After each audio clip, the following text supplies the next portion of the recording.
आपका स्वागत है हमारे YouTube चैनल रिलैक्स माइंड में। एक बार एक बहुत ही दुखी व्यक्ति एक महात्मा के पास आकर कहता है, मैं अपने जीवन से बहुत दुखी हूँ। मैं अपनी बीवी, बच्चों और अपने परिवार को भी खुश नहीं रख सकता।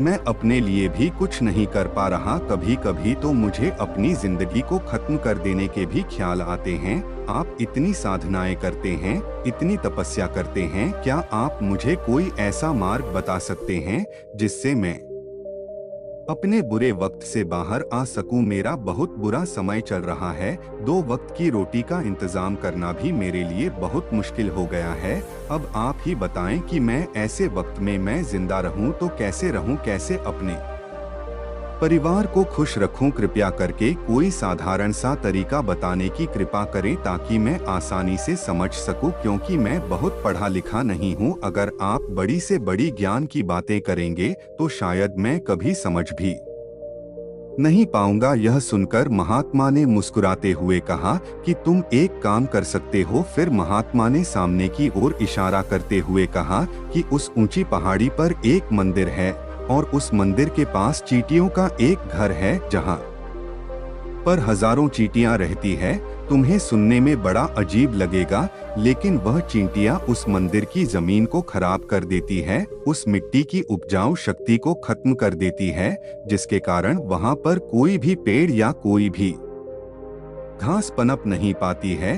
तुम मेरा एक काम करो, उसके बाद मैं तुम्हें तुम्हारे सवालों के जवाब दूंगा। तुम 7 दिन तक रोज उस पहाड़ी पर जाओ और उस चींटियों के घर को तहस-नहस कर दो, उसको तोड़ दो। जब भी तुम्हें कोई चींटियों का घर दिखे मंदिर के आसपास तो उसे वहीं पर तहस-नहस कर देना, लेकिन याद रहे घर को तोड़ने में कोई भी चींटी मरनी नहीं चाहिए। इस बात को समझने का प्रयास करते हुए वह युवक वहां से चला गया। शायद उसको कुछ समझ में नहीं आया था कि महात्मा जी ऐसा क्यों करवा रहे हैं, तो वह उन चींटियों पर अन्याय कर रहे हैं, उनका घर तुड़वा रहे हैं, उन्हें नुकसान पहुंचा रहे हैं। आखिर कौन महात्मा ऐसा करेगा? लेकिन फिर भी उस महात्मा की बात मानते हुए वह अगले दिन से ही पहाड़ी पर जाना शुरू कर देता है। जब वह पहले दिन पहाड़ी पर पहुंचता है तो देखता है कि बहुत सारी चींटियां अपना खाना जुटाने में लगी हुई है। सारी चींटियां कतार से चल रही है और अनाज के छोटे छोटे कण उठाकर अपने घर में जमा करती जा रही है। यह देखकर पहले तो उस युवक का मन कमजोर पड़ गया। उसने सोचा कि यह इतनी मेहनत करके अपना घर भर रही है और मैं इनके घर को तबाह कर दूंगा तो इनको कितना बुरा लगेगा। लेकिन फिर उसने उस महात्मा की बात याद करते हुए उस घर को तोड़ना शुरू कर दिया। जल्द ही चींटियों में हाहाकार मच गया। वह इधर उधर दौड़ने लगी। अभी तक जो कतार से चल रही थी अब वह बिखर गई और इधर उधर अपनी जान बचाने के लिए भागने लगी। थोड़ी देर में घर टूट गया और सारी चींटियां इधर उधर छुपने के लिए भाग चुकी थी। यह करने के बाद वह युवक दुखी मन से वापस अपने घर पर लौट आया। उसका मन परेशान था, दुखी था, पश्चाताप से भरा हुआ था। फिर उसने अपने बिस्तर पर रात में लेटे-लेटे ही सोचा कि अब तो उन चींटियों का घर तबाह हो चुका है, अब वहां वापस जाने का क्या फायदा होगा, क्योंकि चींटियों का घर तहस नहस करने के लिए महात्मा जी ने कहा था जो मैं कर चुका हूँ। लेकिन फिर कुछ सोचकर अगले दिन उसने फिर से जाने का निश्चय किया और अगले दिन सुबह सुबह उठकर वह वापस उसी पहाड़ी पर पहुँच जाता है। पहाड़ी पर पहुंचकर वह उसी जगह पर पहुंचता है जहां पिछले सुबह उसने उस घर को तहस-नहस कर दिया था। लेकिन वह यह देखकर चौंक जाता है कि उन चींटियों ने फिर से अपना घर उसी जगह पर बना लिया था और अब वह फिर से अपने घर के लिए सामान इकट्ठा करने में जुटी हुई थी। उस आदमी को देखकर लगा कि यह चींटियां कितनी मूर्ख है। इनको पता है कि कल ही इनका घर इसी जगह पर तबाह किया गया था और उसी जगह पर उन्होंने अपना नया घर भी बना लिया। और यह सोचकर वह आदमी हंसने लगा। लेकिन फिर से महात्मा की बात याद करते हुए उसने उन चींटियों का घर फिर से तबाह करना शुरू कर दिया। फिर से उन चींटियों में हलचल मच गई और थोड़ी देर में वह चींटियां इधर उधर अपनी जान बचाने के लिए भागने लगी। कुछ कि देर में उनका घर फिर से नष्ट हो गया और वह युवक थोड़ा संतोष के भाव से कि इस बार तो मैं अच्छी तरह से उस घर को तबाह कर दिया है, अब तो वह चींटियां यहाँ पर अपना घर बना ही नहीं पाएंगी, इसीलिए जाने से पहले उसने उस घर पर ठंडा पानी भी डाल दिया ताकि चींटियां वहां पर अपना घर ना बना सके। और इस तरह अपना कर्म पूरा करके वह युवक फिर से अपने घर लौट आया। आज रात में सोते वक्त फिर से वह युवक यही सोच रहा था कि क्या महात्मा यह सही काम करवा रहे हैं?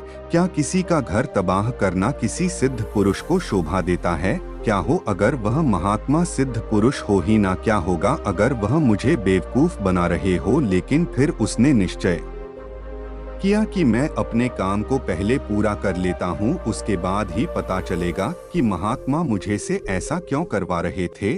और यही सोचकर वह रात में सो जाता है।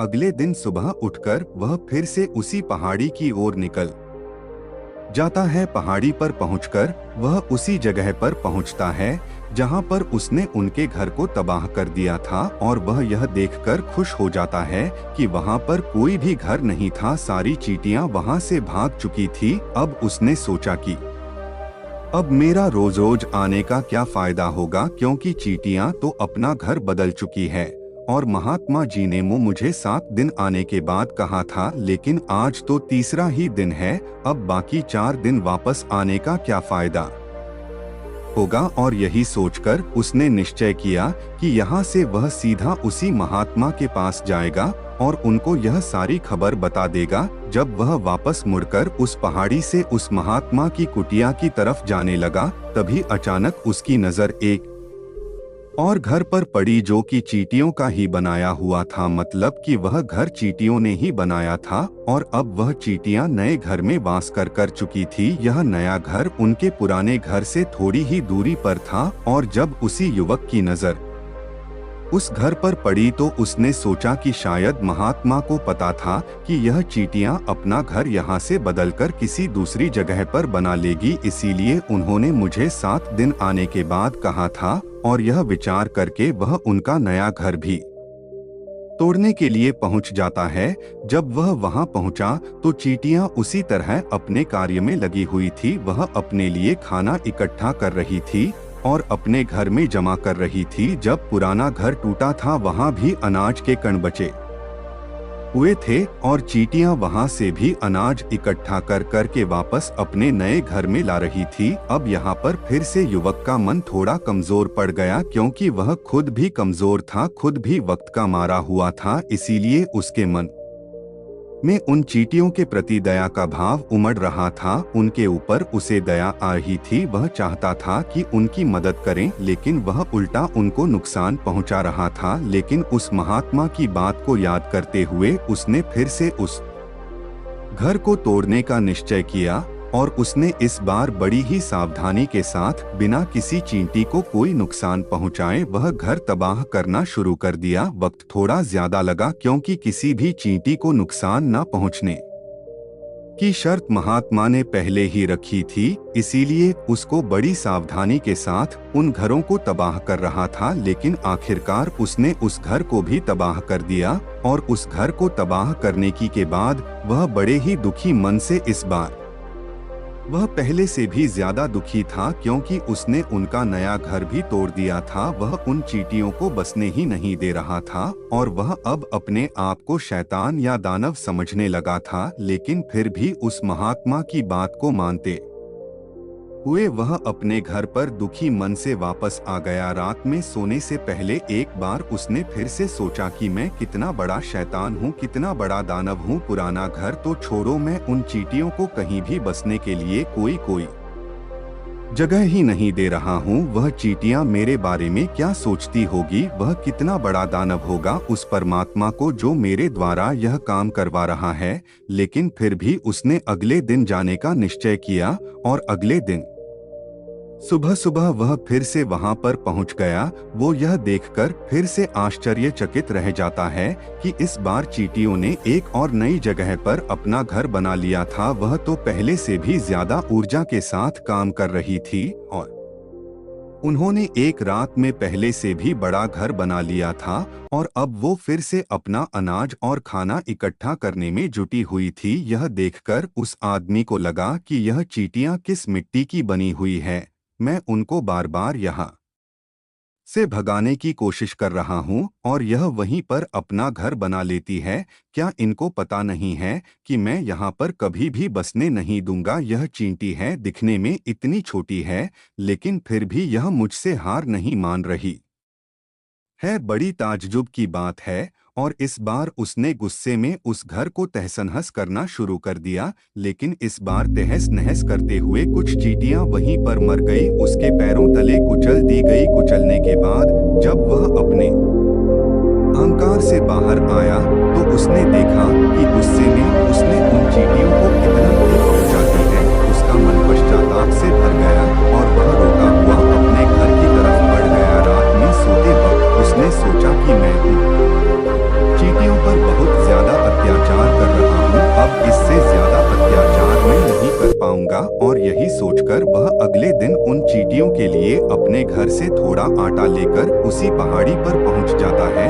आज उसके मन में उन चींटियों के प्रति श्रद्धा का भाव था, दया का भाव था। आज वह उनकी मदद करना चाहता था। और जब वह वहां पर पहुंचा तो चींटियां फिर से अपने नए घर को बनाने में जुटी हुई थी। उसने बड़े ही करुणा के साथ उन चींटियों को अपना लाया हुआ आटा खिलाया। अगले 7 दिनों तक वह ऐसा ही करता रहा। वो रोज सुबह जाता, उन चींटियों को अपने हाथों से आटा खिलाता। 7 दिन के बाद वह युवक उस महात्मा के पास पहुंचकर हाथ जोड़कर बोलता है कि महात्मा जी, मुझे माफ कर देना, मैंने उन चींटियों का घर तबाह करने के लिए बहुत कोशिश की। मैंने उनका घर तबाह किया भी, एक बार नहीं 4 बार मैंने उनका घर तोड़ा। उसके बाद मैं हिम्मत नहीं कर पाया, उनके घर को नहीं तोड़ पाया। मैं समझ सकता हूँ कि मैं आपका काम पूरा नहीं किया और इसके बदले आप मुझे तरीका भी नहीं बताएंगे जो कि मुझे मेरे बुरे समय से बाहर निकाल सकता है। लेकिन मुझे इसका कोई परवाह नहीं है। मुझे लगता है कि मैंने जो किया वह सही किया, इसीलिए मैं आपसे आज्ञा लेकर वापस जा रहा हूँ। कृपया मुझे वापस अपने घर जाने की आज्ञा दीजिए। यह सुनकर महात्मा ने मुस्कुराते हुए कहा कि अरे बेटा, कहाँ चल दिए? रुको तो सही, जलपान तो कर लो, थोड़ी देर ठहर जाओ, उसके बाद चले जाना।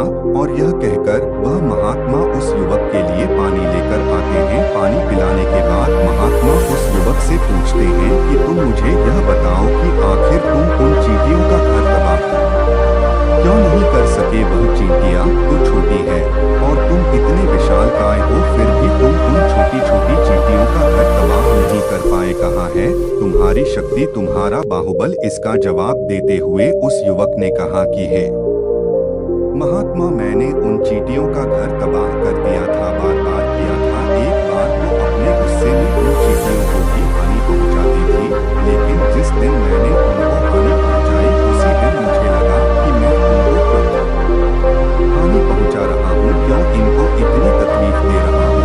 और उसी दिन से मैंने उनको क्षति पहुंचाने की बजाय, नुकसान पहुंचाने की बजाय उनकी सहायता करनी शुरू कर दी। यह सुनकर उस महात्मा ने कहा कि यही तो सीखने की बात है। एक छोटी सी चींटी हमें जीवन का संदेश दे जाती है।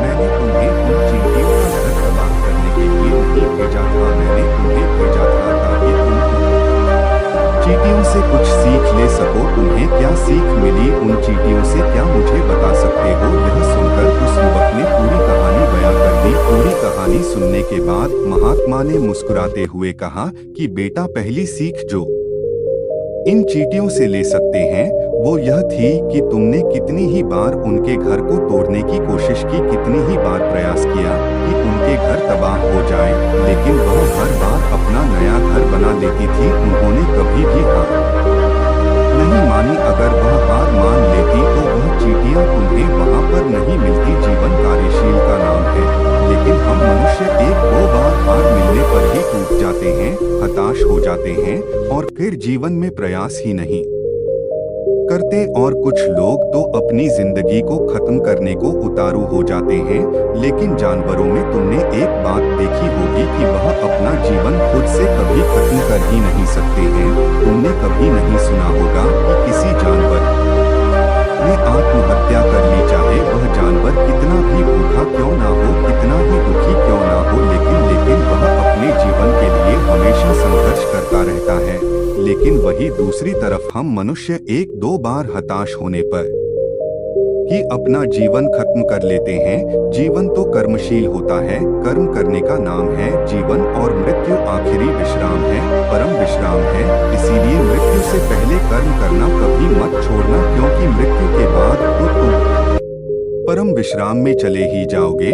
तो उससे पहले कर्म करना क्यों छोड़ रहे हो, क्यों हताश हो रहे हो? अगर तुम्हारा एक घर टूट गया है तो दूसरा घर बनाने का प्रयास करो, कोशिश करो, और कोशिश करने वालों की कभी हार नहीं होती। यह तुम उन चींटियों से देख चुके हो, देखने में तुमसे कितनी छोटी है वह चींटियां, और तुम इतने बड़े हो, लेकिन उनका मन तुम्हारा मन से इतना बड़ा है, इतना विशाल है, इतना दृढ़ संकल्प है कि इतनी बार घर टूटने पर भी उन चींटियों ने कभी हार नहीं मानी। दूसरी सीख यह है कि जब भी हमारे ऊपर बुरा समय आता है, हमें लगता है कि यह समय कभी भी नहीं जाएगा, यह समय मेरे जीवन को बर्बाद कर देगा, मुझे कभी नहीं जीने देगा, और अपने इन्हीं ख्यालों से, अपने इन्हीं विचारों से, जिसका असलियत में कोई भी अस्तित्व नहीं है, वह सिर्फ विचार है, और वही विचार हमारे मन को दुखी कर देती है, और इसीलिए हम प्रयास करना भी छोड़ देते हैं। लेकिन तुम खुद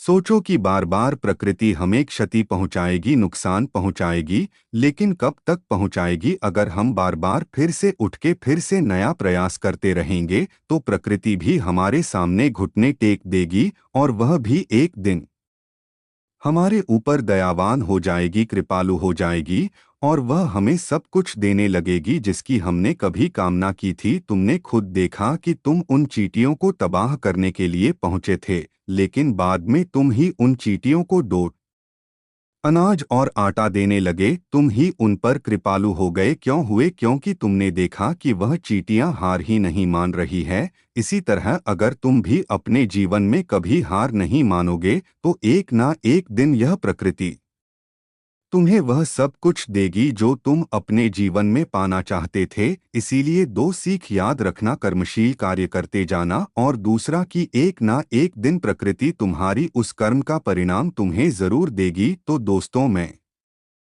आशा करता हूं कि आपको इस वीडियो से काफी कुछ सीखने को मिला होगा। तो फिर मिलते हैं अगले वीडियो में। जय श्री कृष्णा, जय श्री राधे।